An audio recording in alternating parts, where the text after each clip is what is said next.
By now, you're aware that the Python list is pretty powerful. A list can hold any type and can hold different types at the same time. You can also change, add and remove elements. This is wonderful, but one feature is missing.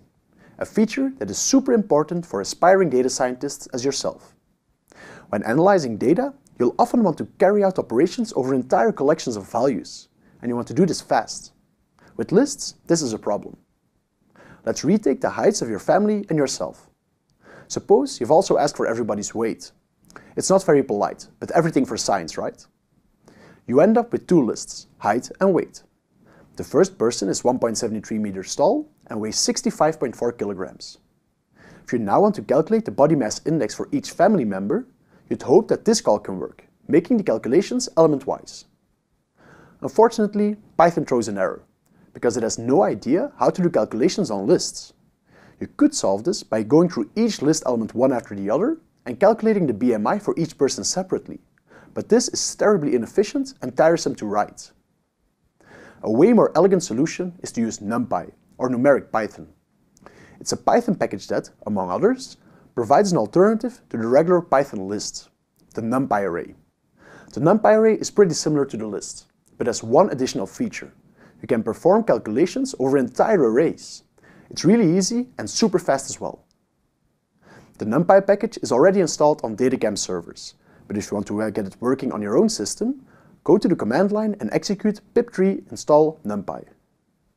Next, to actually use Numpy in your Python session, you can import the Numpy package like this. Let's start with creating a Numpy array. You do this with Numpy's array function. The input is a regular Python list. I'm using array twice here, to create Numpy versions of the height and weight lists from before, np-height and np-weight. Let's try to calculate everybody's BMI with a single call again. This time it worked fine. The calculations were performed element-wise. The first person's BMI was calculated by dividing the first element in np-weight by the square of the first element in np-height. The second person's BMI was calculated with the second height and weight elements, and so on. Let's do a quick comparison here. First, we tried to do calculations with regular lists, like this, but this gave us an error, because Python doesn't know how to do calculations with lists like we want them to. Next, these regular lists were converted to Numpy arrays. The same operations now work without any problem.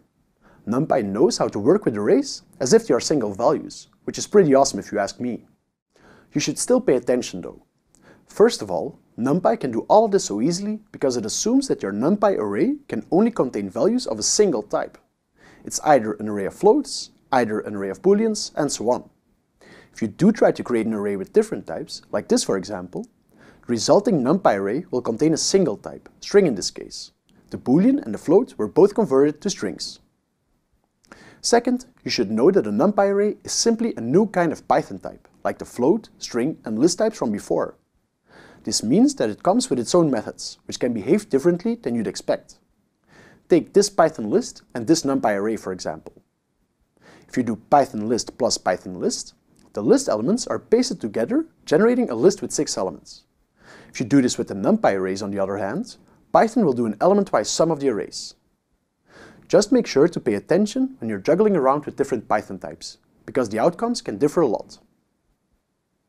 Apart from these subtleties, you can work with Numpy arrays pretty much the same as you can with regular Python lists. When you want to get elements from your array, for example, you can use square brackets. Suppose you want to get the BMI for the second person, so at index 1. This will do the trick. Specifically for Numpy, there's also another way to do list subsetting, using an array of booleans. Say you want to get all BMI values in the BMI array that are over 23. A first step is using the greater than sign, like this. The result is an array containing booleans, true if the corresponding BMI is above 23 and false if it's below. Next, you can use this boolean array inside square brackets to do subsetting. Only the elements in BMI that are above 23, so for which the corresponding boolean value is true, is selected. There's only one BMI that's above 23, so we end up with a Numpy array with a single value, that specific BMI. Using the result of a comparison to make a selection of your data is a very common way to get surprising insights. Learn all about it and the other Numpy basics in the exercises.